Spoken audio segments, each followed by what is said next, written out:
Hello and welcome back to the Toffee Blues YouTube channel, your source for all things Everton. My name's Thomas. I'm joined today by Terry and Owen. Obviously, very disappointing result last night at the time of recording. This is going to be your extra time video reacting to the disappointing 1-0 away defeat to Spurs. There's plenty to dissect here, so we'll just get straight into it. I'll come to Terry first. We'll skip kind of the general reactions because, I gather both of you are going to think that was quite a negative performance. No one really enjoyed that. Just starting off with Terry, if you could pick kind of one place where it went wrong, what would you say it was? Where did we lose the game last night? Probably on the team sheet, the whole thing. To be honest, not very many players cover themselves in glory, but I think the worst defenders, it's no surprise, will be the midfield. The shocking again. It's mostly accepted that our best midfielder is Andre Gomez, and he didn't complete a single tackle all game. That shows how bad the whole midfield is. But put it this way, we finished the game with a teenage winger who started the season in the under-23s, just coming out of the under-18s, and at centre midfield. So that speaks volumes for how bad the centre midfielders were. But it wasn't just them; it was everyone. Pickford, we'll go on to him later, absolutely stupid, thick brain dead. I'm telling you, it's just there's only 3 players who I can say come out of that game who shouldn't get an arse kicking, and it's Richarlison, Luca Dean, and Anthony Gordon. And it's not even to say Richarlison and Luca Dean played well; they just weren't shockingly bad like the rest. Yeah. Sorry, go on. Oh, go on, sorry. Oh, don't worry, I've got absolutely nothing to add to that. I completely agree that, the midfield was a joke last night. Obviously, Ancelotti definitely tried something. He tried to put more central midfielders into the middle. And obviously, if they're all going to, kind of bottle tackles, not have much energy, not really get the ball forwards at all, it doesn't really, it's nothing that he can really do. There's clearly a massive central midfield rebuild job that's needed. Gomez, obviously, he had that really bad injury and he hasn't quite come back the same, to be fair, but I don't think he's really been the same since Gay left last year. He clearly needs that kind of defensive presence who's going to add more energy because he's not the most energetic, he's not the quickest. He needs kind of that body next to him, and obviously he's not getting that in Sigurdsson, especially in central midfield, which is kind of where he started with Davies outright. And then another poor game, I thought, from Davies. I'm struggling to see where he really fits into the side at the moment, because we obviously started him kind of outright when we were defending in the 4-4-2. He obviously can't play there. He's not as much of a box-to-box as I think maybe the club want him to become, because, I don't think he's good enough on the ball. He's quite wasteful in possession. And then obviously Sigurdsson, what more do we have to say about Sigurdsson? Gary Neville kind of hit the nail on the head. He was kind of ripping us to shreds yesterday, as he always does. But to be fair, I think most of it was quite right, to be fair. Sigurdsson, I don't think Sky Sports often zoom in slow motion on players bottling 50-50s, but obviously that's what you get with Sigurdsson. And we're all absolutely sick of him. I thought yesterday just summed up a Sigurdsson performance absolutely in a game that he really should have taken hold of. Spurs were happy to defend for large parts of the game. Surely in a game like that, an attacking midfielder like Sigurdsson would surely take hold of the game, and he absolutely didn't, which is kind of doing my head in now. But obviously this is what we're used to, and obviously we need a massive rebuild job in the central midfield. Owen, you got anything to add to that? Yeah, I understand why the 3 midfielders in terms of Davies, Gomez and Sigurdsson were played, because when we shift into a defensive formation and the 3 midfielders drop in central, one of the wingers go into a wing back and then we play 3 at the back.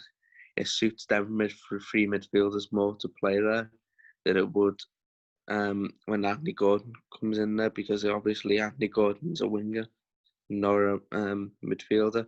Though what I would say is he did more than 10 minutes in midfield, in the centre midfield, than I think Andre Gomez has done in 3 games since the lockdown, to be honest. So what a woeful performance that was from the whole of midfield. Sigurdsson, the jury's been out on him for about a year for me. It's all right scoring a goal or an odd assist when he does so, but it shouldn't sort of replace the other 18 minutes where he doesn't touch the ball. Tom Davies, I feel sorry for him because in a team where it's all the confidence is flowing and he's in a quick mobile midfield, which we've never seen him in at Everton, he might be all right, but the problem is that Everton, he isn't quick, and then none of the other midfielders are quick. And as for Gomez, I've never known a midfielder to be so low for doing so little. He's all right passing from one side to the other and shielding the ball, but as for driving forward and creating anything or even putting in a tackle, he's pretty useless, to be honest. Yeah, I mean, I think Gomez, as I said, he's really struggling without the defensive presence, which we knew he lacked, and obviously he's been asked to do more of now. He's kind of playing those two central midfielders. But kind of moving on from the midfield, and I know Terry's going to be bursting to talk about John Pickford here. He had another almost howler yesterday when the corner came in. It just goes straight through his hands. I mean, going over to Terry, what do we do about John Pickford at the moment? Because he doesn't seem to stop making these just daft mistakes. He now, I mean, it's not even now, he's been like this for ages, but when you prioritise the problems that was and, need players to come in to replace them, obviously most people would say central midfield, and then it'll be right back, it'll be right mids, it'll be, weaker areas. He's an emergency now. He needs to be dealt with because he's not only making mistakes consistently, he's getting to the point where he's doing it every game now. He's an absolute liability. He's useless. Every single match now, he does something stupid and then he sticks his tongue out and, pulls a face, or he'll do something absolutely ridiculous. Like, I mean, the end of the game, he's threw everyone up front. We've got Michael Keane, we've got Yerry Mina, got everyone from Calvert-Lewin, Moise Keane, big players. And all he needs to do is put it into the box. And this goalkeeper, who's supposedly good distribution and is good with his feet, hits on the wing Bernard, who's 5 foot something. He's tiny. He's the smallest player on the whole pitch. And Pickford, with time, not under pressure or anything, looks for an option and hits Bernard with the ball. Gary Neville highlighted it. You can just tell Gary Neville wants Everton to do well, but probably to spite Liverpool. He wants us to do well, and he's just exacerbated. And I just feel like saying, Gary, we've been dealing with this for years. Absolute years, stupidity from our players like that. I know it's probably not realistic given, the financial situation and, the market being suppressed. You won't get buyers and what have you, but he is an absolute priority now to be replaced because he's one of the things holding this team back now. We'll never get any better than we are right now with him in goal. Yeah, I completely agree. Yeah. The problem with him is that if you look around the Premier League, you've got keepers who they'll make an odd mistake, but you don't see them flap at every cross like he does. You'll see a keeper make a mistake, and I think Guaita at Palace is a good example. He makes a mistake, but that's surrounded by 7 good, 8 out of 10 performances. He just flaps at every cross. He might make a good save, but then he ruins it by just making silly errors. They don't even always lead to goals, but if a team would punish it, they would. He's absolutely terrible. Yeah, I mean, obviously in the list of priorities, sadly, I think he's definitely getting up there. I think a while ago we could always just get away with saying Pickford's not the priority because sometimes he has some good games, but at the moment he's having just kind of shocker after shocker.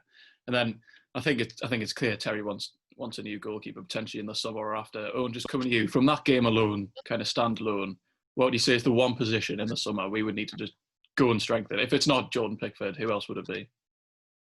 It's them 2 midfielders. I'd say the whole midfield 4 in an ideal world, I'd replace every one of them. I don't think any of them are good enough.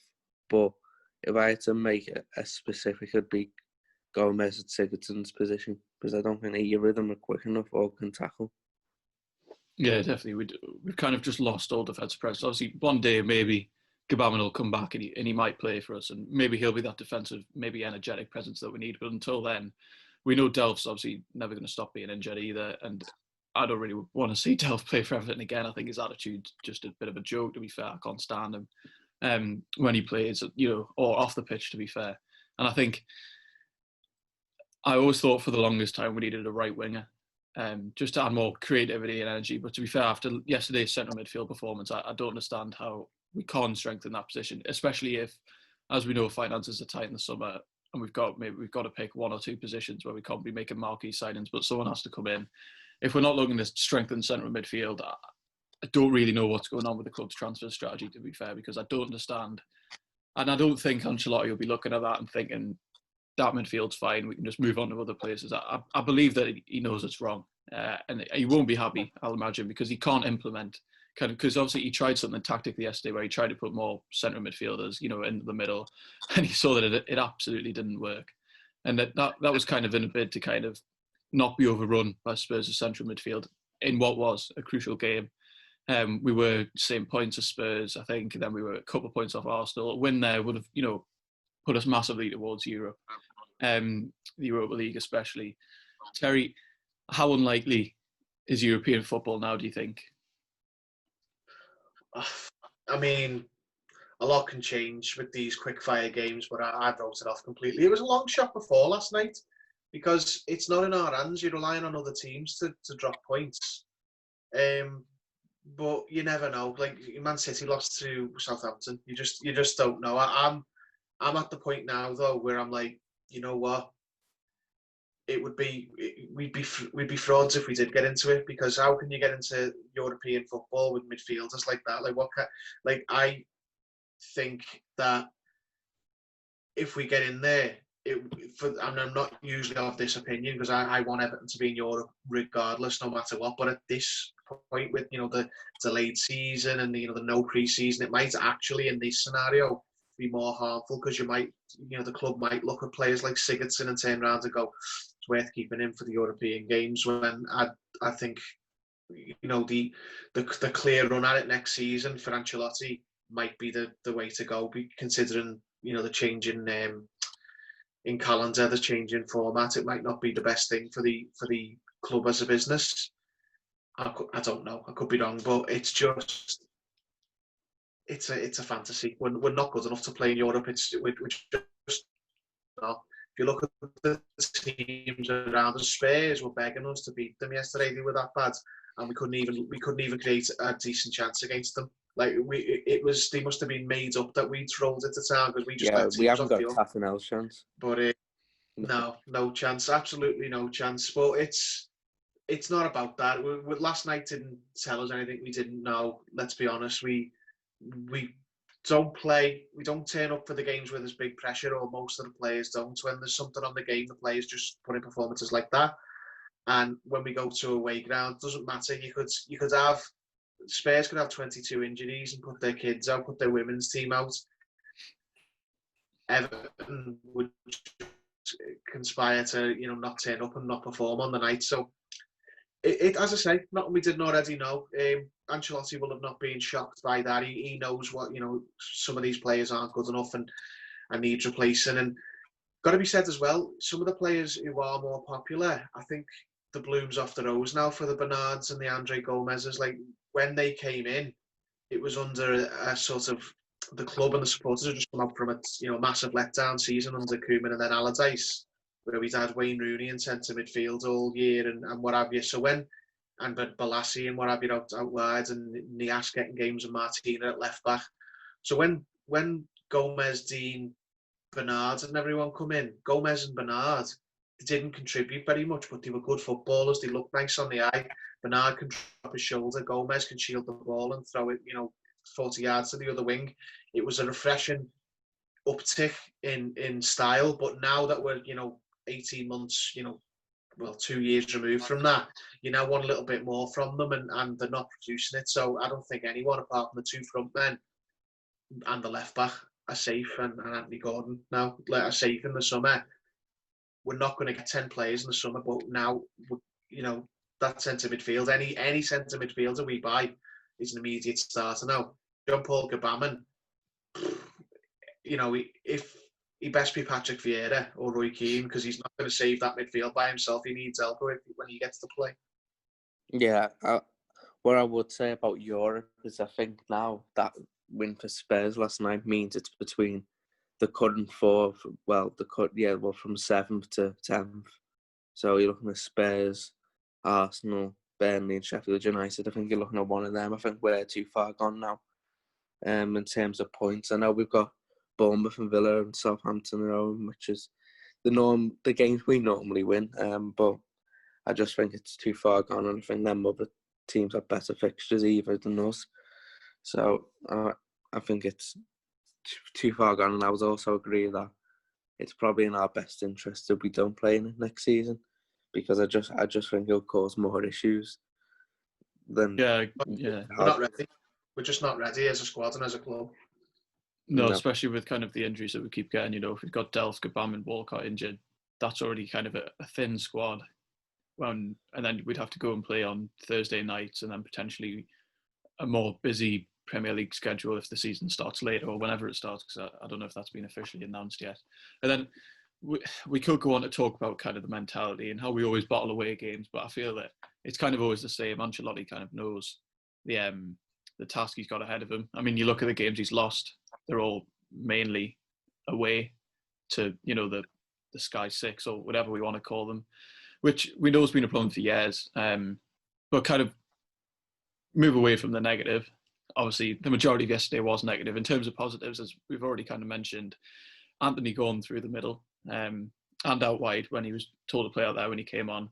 Terry, just how good can this lad be? I mean, he got his assist against Leicester. He looked probably one of our brighter players. Would you say he kind of just needs to be starting for the rest of the season? Do we need to build around him? Kind of going into next season, how important do you think he's going to be in kind of that creative kind of central role, which, to be fair, I think we should probably expect Sigurdsson to be doing as the more experienced kind of central attack midfield role that he doesn't do. But obviously Gordon looks happy, you know, pick up the ball, carry it forwards, and then, you know, try things, which was remarkable against Spurs yesterday in our team, which was just lacking creativity, confidence, energy and everything. Just how good can Gordon be, do you think? I don't know. I think people need to calm down getting excited about him. He's not this, you know, Wayne Rooney type kid who's going to come in and transform the side through his quality. But he definitely should be starting the rest of the season because, let's be honest, just having a bit of energy and a bit of effort has made him look like a mile apart from the rest of the midfielders.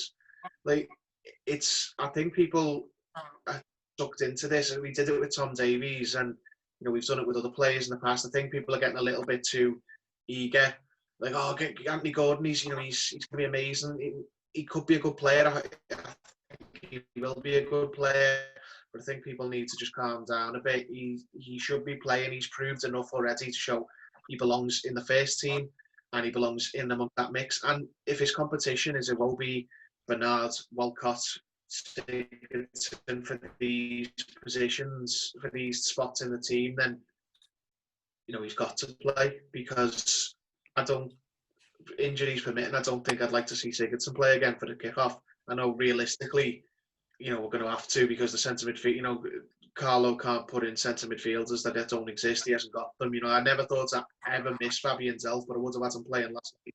But I think Gordon's a good player. I think he will be a good player. I think it's up to him to nail down a position in the system. Like, I think if he got his way, he'd probably play up front in a 4-4-2, but it's not likely to happen considering the front players we've already got. So he needs to pick one of those wings and say, that's mine, and I'm going to make sure that's mine because they're the easiest inroads into the team. So I would be playing him for the rest of the season on either wing, and as long as he's fit, because the difference he made last night just by having a bit of freshness, a bit of energy, was unbelievable. He looked like he was a £45 million player when he came on, and Sigurdsson looked like he was the academy kid who was out of his depth. Yeah, I would go as far as well to say that I feel Walcott is first he plays as well over the Bernard and Iwobi, because I think the pair of them are not bad. Walcott, I'm not his biggest fan, but I think he can run with the ball at least, and then I think Gordon can. So I think that gives you more energy than Bernard and Iwobi. Certainly more than Sigurdsson. Yeah. Yeah, definitely. I think we needed that yesterday. Energy was kind of... I thought when we came back from the restart, the most energetic team was kind of just going to win, whoever's the fittest. But now we're quite a few games into that now. I think fitness is kind of not the discussion now. I mean, we were more than fit enough to play against Leicester, so we should have been more than fit enough to play this game. But we looked shattered kind of from start to finish, which I don't understand. because we did have a bigger gap than you might expect during this kind of restart period. But then, obviously, in terms of gaps, there's now only 2 or 3 days until we play Southampton now, so there's not much time at all. Kind of just around here, obviously, this isn't a Southampton preview, but just kind of from that game, we've kind of picked the same kind of 11, 12, 13 players so far.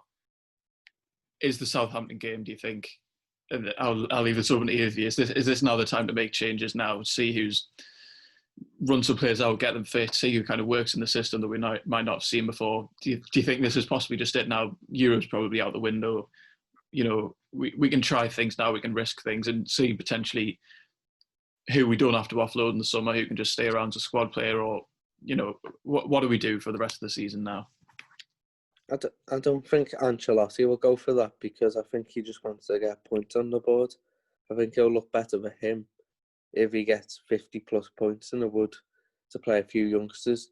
I probably would throw a few in. I'd probably even go as far as to say I'd put Azanerin on the bench for a start and Sims, but I'm unsure what he will do. I think as much as we berate last night's performance, I think he'll be pretty happy with how we've done since the restart, considering we played Spurs, who are poor at the moment, but they are a decent team. Leicester are in the top 3, Liverpool, okay, Norwich, but I think we've got a decent point return. I think if we don't beat Southampton, then I think you might start seeing a few changes in what we do, but I don't think there'll be anything radical. No, I agree. I can't see them being wholesale changes, because I think he knows who he wants and who he doesn't want. I don't think that was a shock to him last night at all. I mean, we've got some good results since the restart, but we haven't played, exceptionally well, apart from a very short spell at the beginning of the Leicester match. Obviously been very good defensively for the most part. But no, I wouldn't expect that. I think obviously you'll see, I mean, Gordon was starting. It was only last night that he didn't. I think Gordon probably will be in the team. I think you might possibly see a little bit of rotation with the front two just to protect them fitness-wise. You might start seeing Moise Keane from the start in the match or two. But other than that, I don't think so. I would be surprised if we saw Branthwaite outside of a substitute appearance maybe towards the end of the season or what have you. No, he'll play the first team that he's got, and he'll just protect one or two from injury and fatigue, and that'll be it, because he doesn't need at this point, I think, any more convincing by some of the players he's already got. Yeah, I agree, Millie. I mean, I think we could start seeing Sidibe, maybe. I mean, there's one player that could come in. We don't know how fit Coleman really is, but Sidibe was... I don't want to see him. No, I don't want to see him at all, but he might just be tried. I think there's close to zero chance of seeing Sidibe play in some of these games. If he's up against the Dharma on Sunday, he ain't got a chance of playing. I mean, to be fair, I think he's got a chance of getting the team, because obviously we saw Coleman kind of trail off yesterday towards the end, and obviously he did come on.